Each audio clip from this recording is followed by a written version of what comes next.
Hi, welcome to Abundance Fountain. It's Miles here.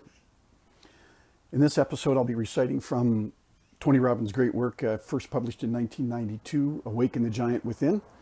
This particular chapter, Tony is discussing the power of questions. Let's begin. Questions are the answer.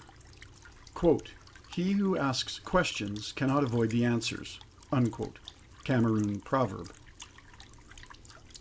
They needed no reason. They came simply because he was of Jewish descent. The Nazis stormed into his home, arresting him and his entire family. Soon they were herded like cattle, packed into a train, and then sent to a death camp in Krakow. His most disturbing nightmares could never have prepared him for seeing his family shot before his very eyes. How could he live through the horror of seeing his child's clothing on another because his son was now dead as a result of a shower? Somehow he continued. One day he looked at the nightmare around him and confronted the inescapable truth. If he stayed there even one more day, he would surely die. He made a decision that he must escape, and that escape must happen immediately. He knew not how, he simply knew he must. For weeks he'd asked the other prisoners, "How can we escape this horrible place?" The answers he received seemed always to be the same. "Don't be a fool," they said. "There is no escape. Asking such questions will only torture your soul. Just work hard and pray you survive." But he couldn't accept this. He wouldn't accept this. He became obsessed with escape. And even when his answers didn't make any sense, he kept asking over and over again, "How can I do it? There must be a way. How can I get out of here healthy, alive, today?" It is said that if you ask, you shall receive. And for some reason, on this day, he got his answer. Perhaps it was the intensity with which he asked his question. Or maybe it was his sense of certainty that now is the time. Or possibly it was just the impact of continually focusing on the answer to one burning question. For whatever reason, the giant power of the human mind and the spirit awakened in this man. The answer came to him through an unlikely source, the sickening smell of decaying human flesh. There, only a few feet from his work, he saw a huge pile of bodies that had been shoveled into the back of a truck. Men, women, and children who had been gassed. The gold fillings had been pulled from their teeth. Everything that they owned, even jewelry, even their clothing, had been taken. Instead of asking, "How could the Nazis be so despicable, so destructive? How could God make something so evil? Why has God done this to me?" Stanislavski Lek asked a different question. He asked, "How can I use this to escape?" And instantly he got his answer. As the end of the day neared and the work party headed back into the barracks, Lek ducked behind the truck. In a heartbeat, he ripped off his clothes and dove naked into the pile of bodies while no one was looking. He pretended that he was dead, remaining totally still, even though later he was almost crushed as more and more bodies were heaped on top of him. The smell of rotting flesh, the rigid remains of the dead surrounding him everywhere. He waited and waited, hoping that no one would notice one living body in that pile of death, hoping that sooner or later the truck would drive off. Finally, he heard the sound of the engine starting. He felt the truck shudder, and at that moment, he felt a stirring of hope as he lay among the dead. Eventually, he felt the truck lurch to a stop, and then it dumped its ghastly cargo, dozens of dead and one man pretending to be one of them, into a giant open grave outside the camp. Lek remained there for hours until nightfall. When he finally felt certain no one was there, he extracted himself from the mountain of cadavers, and he ran, naked, 25 miles to freedom. What was the difference between Stanislavski Lek and so many others who perished in the concentration camps? Well, of course, there were many factors. One critical difference was that he asked a different question.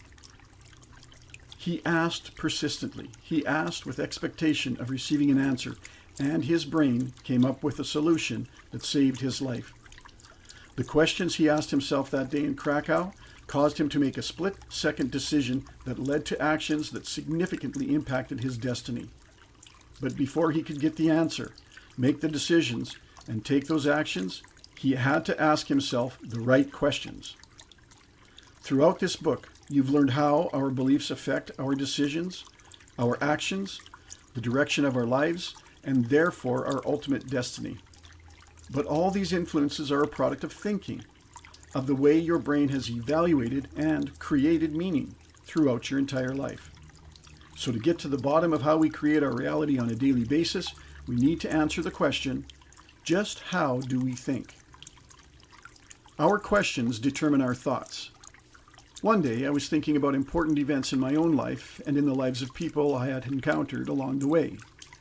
I had met so many people, fortunate and unfortunate, successful and unsuccessful. I really wanted to know what allowed successful people to achieve great things, while others with similar or better backgrounds disappeared over the falls of Niagara. So I asked myself, what really makes the biggest difference in my life, in who I became, in who I am as a person, and in where I am going? The question I came up with was one I'd already shared with you. It's not the events that shape my life that determine how I feel and act, but rather, it's the way I interpret and evaluate my life experiences. The meaning I attach to an event will determine the decisions I make, the actions I take, and therefore my ultimate destiny. But I asked myself, how do I go about evaluating? What exactly is an evaluation? I thought, well, right now I'm evaluating, aren't I? I'm trying to evaluate how to describe what an evaluation is, what I am doing right now. And then I realized I had just been asking myself a series of questions. And obviously, those questions were, how do I go about evaluating? What exactly is an evaluation? Right now I'm evaluating, aren't I? What am I doing right now? Then I thought, is it possible that evaluations are nothing but questions? And I started laughing and thought, well, isn't that a question? I began to realize that thinking itself is nothing but the process of asking and answering questions. If after reading this you're thinking, that's true or that's not true, you had to ask yourself, either consciously or unconsciously, a question. And that question was, is this true? Or even if you thought, I need to think about that, what you're really saying is, I need to ask myself some questions about that. I need to consider that for a moment. As you consider it, you'll begin to question it. You need to realize that most of what we do, day in and day out, is ask and answer questions. So if we want to change the quality of our lives, we should change our habitual questions. These questions direct our focus and therefore how we think and how we feel. The masters of question asking, of course, are kids. How many millions of questions do they constantly bombard us with as they're growing up? Why do you think that is? Is it just to drive us crazy? We need to realize that they're constantly making evaluations as to what things mean and what they should do. They're starting to create neuro associations that will guide their futures.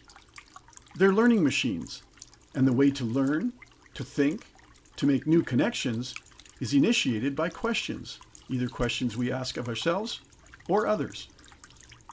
This entire book and my life's work is the result of my asking questions about what makes us all do what we do and how we can produce change more quickly and easily than it has been done before. Questions are the primary way that we learn virtually everything and anything. In fact, the entire Socratic method, a way of teaching that dates back to ancient Greek philosopher Socrates, is based upon the teacher doing nothing but asking questions, directing the student's focus, and getting them to come up with their own answers. When I realized the incredible power of questions to shape our thoughts and literally our every response to our experiences, I went on a quest for questions. I began to notice how often questions appeared in our culture. Games like Trivial Pursuit, Jeopardy, and Scruples were all the rage. The Book of Questions, an entire book of nothing but questions to make you think about your life and your values, was a bestseller. Ads on TV and in print asked, what becomes a legend most? How do you spell relief? Is it soup yet? Spike Lee asks Michael Jordan, is it the shoes? In a TV ad for Nike's Air Jordan basketball shoes. I not only wanted to know what questions we were asking as a society, but I also wanted to discover the questions that made a difference in people's lives. I asked people in my seminars, in airplanes, in meetings. I asked everyone I met, from CEOs in high-rises to homeless people on the street, trying to discover the questions that created their experience of day-to-day life. I realized that the main difference between the people who seemed to be successful in any area and those who weren't was that successful people asked better questions, and as a result, they got better answers. They got answers that empowered them to know exactly what to do in any situation to produce the results they desired. Quality questions create a quality life. You need to burn this idea into your brain because it's as important as anything else you'll learn in this book. Businesses succeed when those who make the decisions that control their destiny ask the right questions about markets or strategies or product lines. Relationships flourish when people ask the right questions about where potential conflicts exist and how to support each other instead of tearing each other down. Politicians win elections when the questions they raise, whether explicitly or implicitly, provide answers that work for them and their community. When the automobile was in its infancy, hundreds of people tinkered with building them, but Henry Ford asked, how can I mass produce it? Millions chafed under communism, while Lech Walesa asked, how can I raise the standard of living for all working men and women? Questions set off a processional effect that has an impact beyond our imagination. Questioning our limitations is what tears down the walls in life, in business, in relationships, between countries. I believe all human progress is preceded by new questions.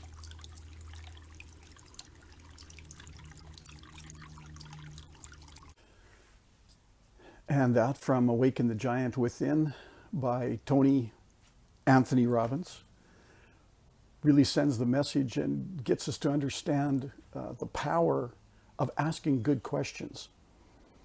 Awaken that giant that's within you. We have so much to offer, and I'm so happy to be able to bring things like this to you. If you haven't subscribed to the channel, please do so. Hit that big red subscribe button in the description below. Click on the notification bell. You'll get an alert every time I publish a new video with new material from other outstanding authors like Tony Robbins. Look for the link to his book in the description below. I'll also be doing more videos from the book based on questions. So links again will be in the description below for those videos. Once again, such a pleasure for me to be here providing you with what I'm hoping you're finding is good value. I know personally how much help I've received from this type of good work. I hope you are receiving it as well. And I hope you do find the giant within you. Until next time, take good care.